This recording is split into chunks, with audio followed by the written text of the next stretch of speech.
Whether through democracy, strong public education, quality health care, or broad economic opportunity, reducing inequity is the highest human achievement.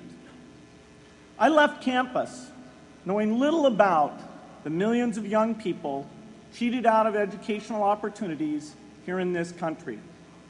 And I knew nothing about the millions of people living in unspeakable poverty and disease in developing countries. It took me decades to find out.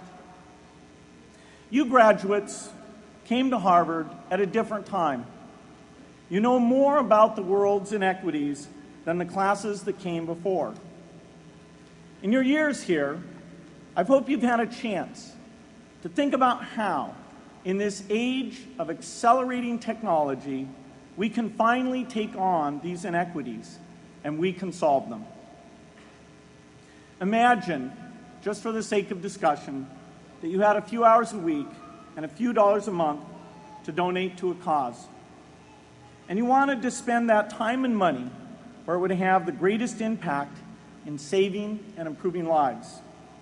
Where would you spend it? For Melinda and I, the challenge is the same.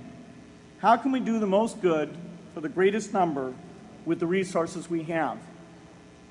During our discussions on this question, Melinda and I read an article about the millions of children who are dying every year in poor countries from diseases that we had long ago made harmless in this country: measles, malaria, pneumonia, hepatitis B, yellow fever.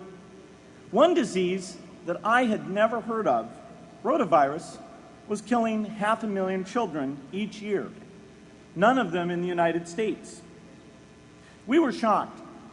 We had assumed that if millions of children were dying and they could be saved, the world would make it a priority to discover and deliver the medicines to save them. But it did not. For under $1, there were interventions that could save lives that just weren't being delivered.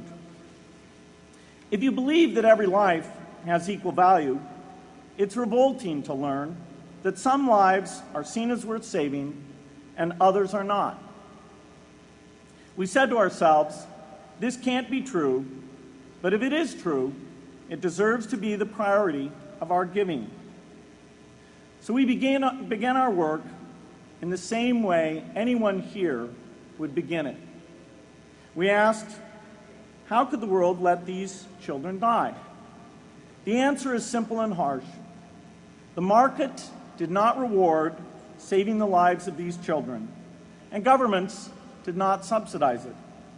So the children died because their mothers and fathers had no power in the market and no voice in the system.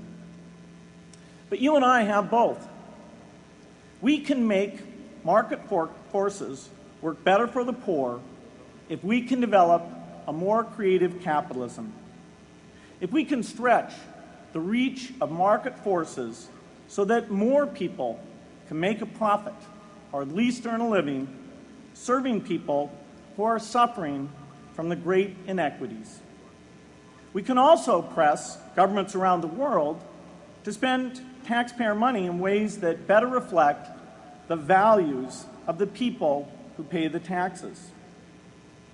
If we can find approaches that meet the needs of the poor in ways that generate profits for business and votes for politicians, we will have found a sustainable way to reduce inequity in the world.